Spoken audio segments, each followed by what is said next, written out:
धन गुरु नानक, धन गुरु नानक।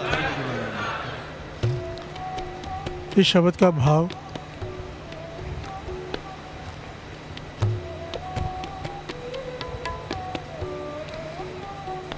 बड़ा गहरा और बड़ा प्यारा है।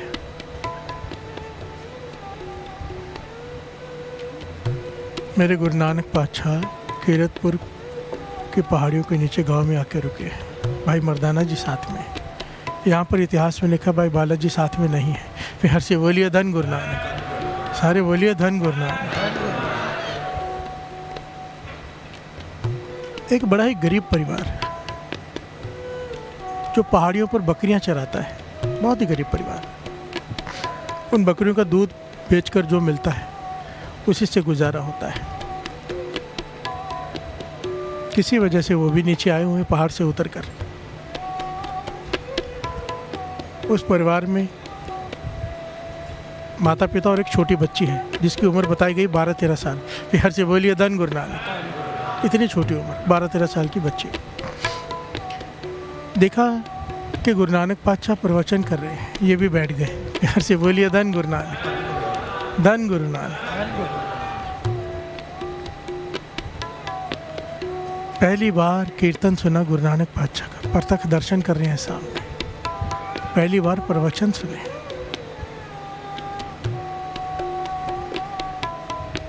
और गुरु नानक पातशाह इस शब्द का अर्थ बता रहे हैं। प्यार से बोलिए धन गुरु नानक। उस वक्त गुरु नानक पातशाह ने पहली बार इस शब्द का उच्चारण किया। मर्दानिया रवाब छेड़ बाणी आई है। प्यार से बोलिए धन गुरु नानक। ये शब्द जो आप श्रवण कर रहे हो, जो हम पढ़ रहे हैं, किन विद सागर तरिए जीवतियाँ नह मरिए।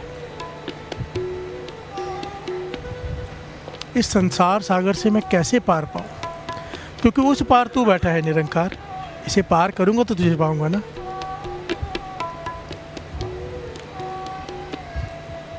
जीते जी मरे बिना तो मिलता नहीं, और जीते जी मरा जाता नहीं। प्यार से बोलिए धन गुरु नानक। जीवतिया नहीं मरिए। जीते जी मरना किसे कहते हैं? जो अपने मन को मार ले। प्यार से बोलिए धन गुरु नानक। जिस बात के लिए कबीर जी कहते हैं ना, जिस मरने से जग डरे मेरे मन आनंद, ये उस मरने की बात है, शरीर के मरने की बात नहीं है। प्यार से बोलिए धन गुरु नानक। जिस मरने ते जग डरे मेरे मन आनंद, मरने ही ते पाइए पूर्ण परमानंद। तू उस पार बैठा है, मन मरेगा तो तुझे मिलेगा, पर तेरे तक पहुंचू कैसे? प्यार से बोलिए धन गुरु नानक। क्योंकि ये मन मरता ही नहीं। इस शब्द में पहले सवाल है और आखिर में जवाब है। प्यार से बोलिए धन गुरु नानक। पहले बताया गया कि कितना कठिन है तुझे पाना, भव सागर को पार करना है पहले, और भव सागर में क्या क्या रुकावटें हैं, एक एक पॉइंट यहाँ पर दर्ज है। प्यार से बोलिए धन गुरु नानक। जित दर वसै कवन दर कहिए, दरा पितर दर कवन लहे। जिस जगह पर तू रहता है उसका एड्रेस किसी को पता नहीं। प्यार से बोलिए धन गुरु नानक। कोई विरला है जो उस गुप्त स्थान को ढूंढ सकता है जहाँ तू रहता है। प्यार से बोलिए धन गुरु नानक। ये गुरु नानक पातशाह कह रहे हैं, इस शब्द के अर्थ समझा रहे हैं संगत को। जिस दर कारण फिरा उदासी सो दर कोई आय कहे। जिस दर को ढूंढने के लिए मैं उदास होकर जंगलों में भटक रहा हूँ, ऋषि मुनि भटकते हैं ना, पाने के लिए भटकते हैं, सदके जाऊँ उनके। प्यार से बोलिए धन गुरु नानक। देखिए कोई कुछ भी उनके बारे में कहे, ऋषि मुनि बैठे हैं, तप कर रहे हैं, गुफा में बैठे हैं, उसे पाना चाहते हैं तो कर रहे हैं ना, प्यास तो जागी है। प्यार से बोलिए धन गुरु नानक। किसी का रास्ता लंबा है, किसी का छोटा है, सबको जो रास्ता है मुबारक, पर व्यर्थ नहीं जाएगी। किसी की भी खालना व्यर्थ नहीं जाती। एक तिल नहीं पन्ने काले। प्यार से बोलिए धन गुरु नानक। एक बार भी राम कहा हुआ, एक बार भी वाहिगुरु कहा हुआ, चाहे किसी अर्थ कहा हो, व्यर्थ नहीं जाता। प्यार से बोलिए धन गुरु नानक, धन गुरु नानक।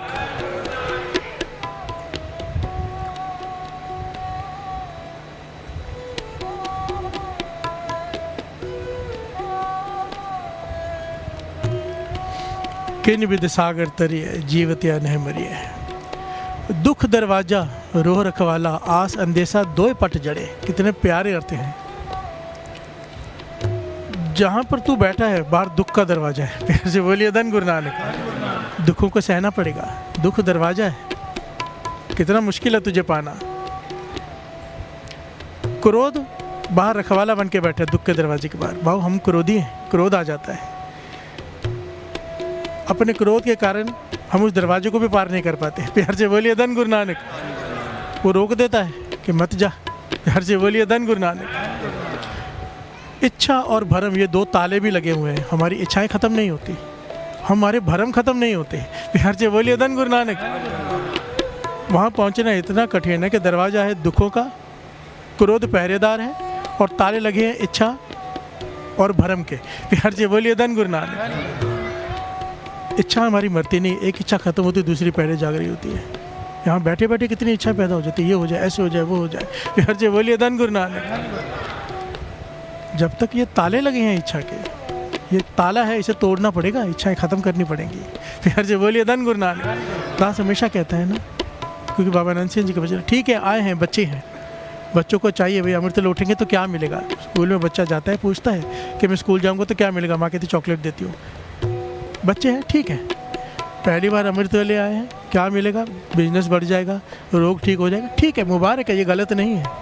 पर सारा जीवन मरते दम तक यही बच्चे बने रहेंगे क्या। प्यार से बोलिए धन गुरु नानक। बड़े कब होंगे, बड़े को चॉकलेट देता हूँ ये काम कर दे, हंसेगा वो। प्यार से बोलिए धन गुरु नानक। बड़े कहेगा नहीं मुझे चॉकलेट नहीं चाहिए, मुझे पता है असली क्या चीज़ है। ये ज्ञान बस मिल जाए, इच्छाएं पूरी हो, एक ज्ञान तो मिल जाए, इच्छाएं तो खत्म होने वाली नहीं। अब इच्छा से ऊपर उठने का मन तो हो। प्यार से बोलिए धन गुरु नानक। के पास जब कुछ नहीं, मैं देख लिया है मैंने कि एक इच्छा खत्म होती है दूसरे पैदा हो जाती है, ख़त्म ही नहीं होती इच्छाओं की जंजीर। अब तर्स का तू ही मिल, मन में ख्याल तो आए। प्यार से बोलिए धन गुरु नानक। ये जो अपने घर बार छोड़ कर निकल जाते हैं, इनके मन में ख्याल तो आया। प्यार से बोलिए धन गुरु नानक।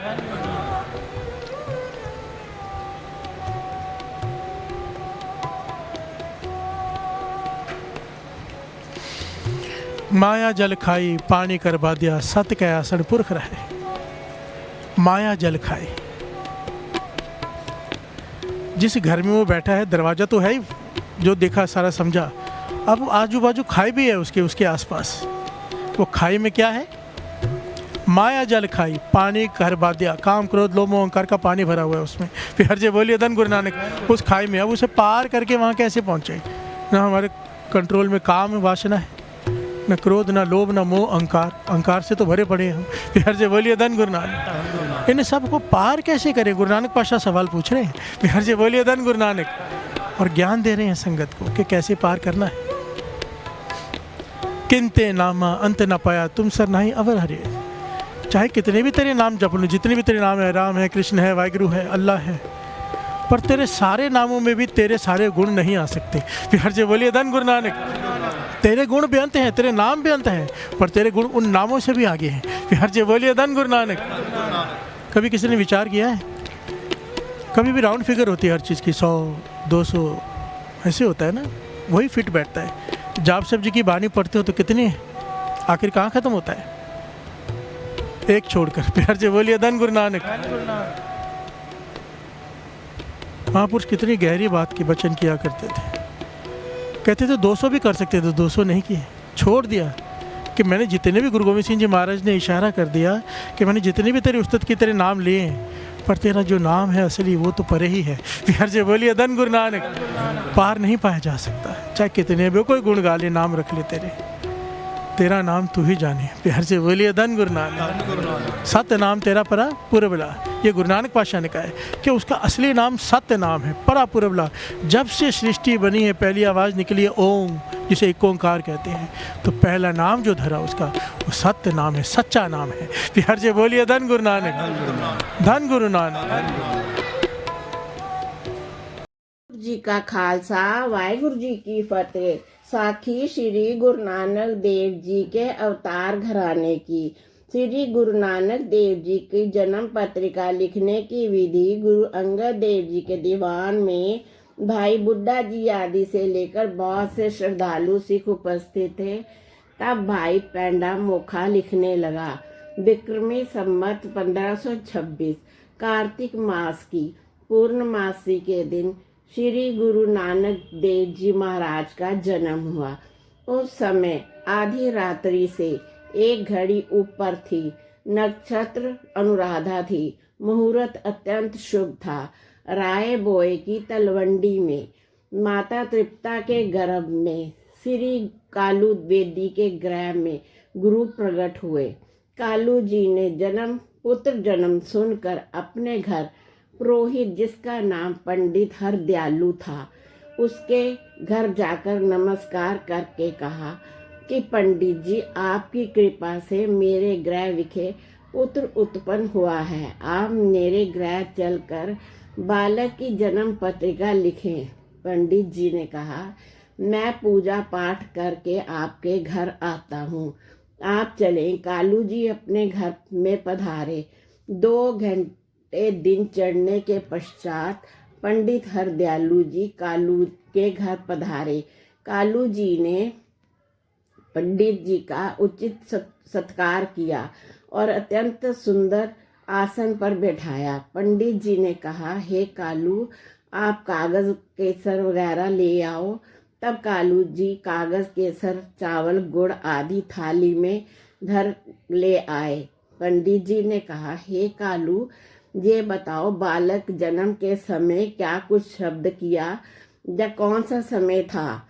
कालू जी कहने लगे, उस समय दोपहर रात्रि व्यतीत हुए, अभी 1 घड़ी व्यतीत हुई थी, तथा लड़के ने क्या शब्द किया ये मुझे स्मरण नहीं। पंडित जी ने कहा, दाई को बुलाओ। जब दौलता नाम की दाई आई तो उसने पंडित जी से पूछा, हे दाई, लड़का जन्म के समय किस शब्द द्वारा जन्मा था? तब दाई ने कहा, पंडित जी, मेरे हाथों अनेक बालक पैदा हुए हैं, परंतु ये बालक तो अलौकिक ही है। इस बालक ने जन्म लेते समय इस प्रकार किया था जैसे कोई बुद्धिमान पुरुष प्रथम मिलाप में हंस कर मिलता है। मुझे इस बालक के जन्म की हैरानी हो रही है। पंडित जी ने कहा, हे कालू जी, ये बालक 27वें नक्षत्र में पैदा हुआ है। यदि रात्रि के प्रथम 2 पहर में जन्मा है तो ये धनी होगा। यदि 2 पहर पश्चात जन्म लिया है तो ये रात्रि का महान रात्रि है, इसके सिर नक्षत्र झूलेगा। मुझे अब ये ध्यान है, वह कौन सा नक्षत्र होगा जो इस बालक के सिर पर होगा। मैं चाहता हूँ आपके इस बालक को मैं एक बार देख लूँ। तब कालू जी ने बालक को पंडित के सामने लाने के लिए मांगा। तृप्ता जी ने कहा, शीत अधिक है, इसलिए बालक को बाहर ले जाना उचित नहीं। तब पंडित जी ने बालक को कष्ट अपने ऊपर ले लिया। तब माता तृप्ता जी मान गए। वस्त्र के भीतर बालक को अच्छी तरह लपेटकर कालू जी बाहर लेकर आए। पंडित त्रिकाल था। उसने बालक देखकर सम्मान के लिए उठकर बालक को दंडवत प्रणाम किया। भली प्रकार देखकर कहा, अब आप इसे भीतर ले जाएं। लड़के को कालू ने भीतर जा दिया तथा स्वयं पंडित जी से लड़के के नामकरण के लिए अनुरोध किया तथा ग्रहों की दशा का फल सुनना चाहा। पंडित जी ने कहा, हे कालू जी, मैं इस लड़के के बारे में जल्दी नहीं कर सकता, कुछ काल सोचकर उत्तर दूंगा। जब त्रयोदशा दिन व्यतीत होंगे तब इस लड़के का नाम रखूंगा और उसे चोला भी पहनाऊंगा। ये कहकर पंडित जी चले गए और 13 दिन इसी सोच में पड़े रहे। दिन जाते देर नहीं लगती। 13 दिनों पश्चात पंडित जी कालू बेदी के घर आए। शुभ लगन देखकर पंडित को बालक को चोला पहनाकर उसका नाम नानक निरंकारी रखा। इस पर कालू जी ने आपत्ति की और कहा, हे पंडित जी, ये नाम तो हिंदू और मुसलमानों का मिला जुला सा नाम है, नाम कोई और होना चाहिए। पंडित ने उत्तर दिया, बेदी जी, ये आपका पुत्र दिव्य ज्योति का अवतार है। ऐसा अवतार आज तक नहीं हुआ। रामचंद्र, कृष्ण चंद्रिका जितने भी अवतार हुए हैं उनकी पूजा हिंदू नहीं करते, परंतु उसका पूजन हिंदू मुसलमान दोनों ही करेंगे।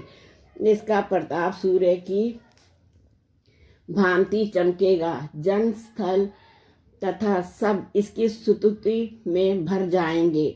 यदि वह बालक समुद्र तट पर जाएगा तो सागर भी इसके लिए मार्ग छोड़ देगा। कहाँ तक कहा जाए ये बालक अद्वितीय होगा और पूर्ण ब्रह्म की पूजा तथा स्मरण की प्रचार करेगा। ये बालक पूर्ण धर्मात्मा तथा ज्ञान वैराग्य का अद्वितीय ज्ञाता होगा। परमात्मा के बिना और किसी की पूजा नहीं करेगा। हे परम मित्र बेदी, मुझे अब ये चिंता है कि इस लड़के के प्रताप का ये सूर्य चमकेगा, उस समय हम रहेंगे अथवा नहीं रहेंगे। ये बालक पूर्ण अवतार है।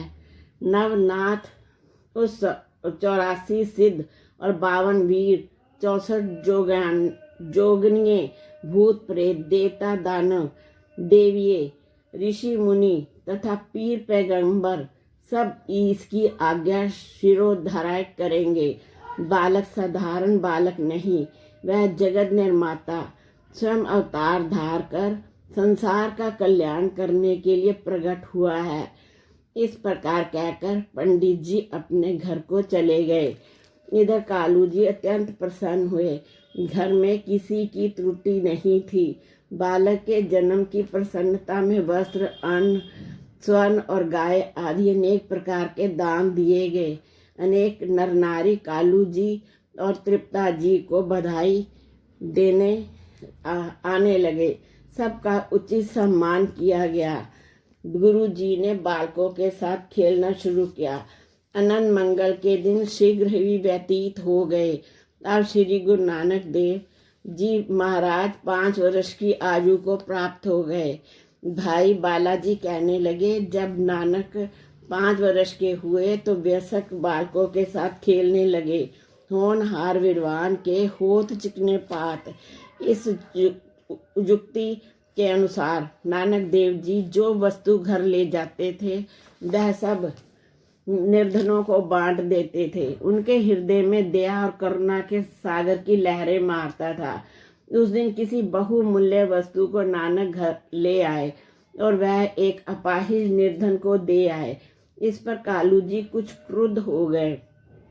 पंडित हरदयाल जी घर आए और कहने लगे, पंडित जी, आपने कहा था कि ये बालक छत्रपति होगा, परंतु ये तो बालक घर ही साफ करने लगा, छत्रपति क्या होगा? पंडित जी ने कहा, मेहता जी, आगे आगे देखना होता है क्या? जब इस बालक के वो दिन आएंगे तब आपने तो हम जैसों से बात भी नहीं करनी। नानक देव जी का बालकों के साथ खेलना और विलक्षण था। आप जब कहीं बैठते हो तो सिखों की भांति चौकड़ा मारकर बैठते हो और जब बातें करते सिवाय ईश्वर की चर्चा और कोई बात नहीं करते, जिसमें भक्ति भाव ही प्रधान विषय होता है। नानक को देखकर हिंदू अनुमान करते हैं कि यह बालक कोई देवता है, मुसलमान उसे कोई पैगंबर ख्याल करते हैं। तब नानक देव 7 वर्ष की अवस्था में पहुंचे। तब कालू जी ने पंडित से प्रार्थना की, आप कृपया मुहूर्त देखकर बताएं नानक को किस दिन स्कूल करवाया जाए।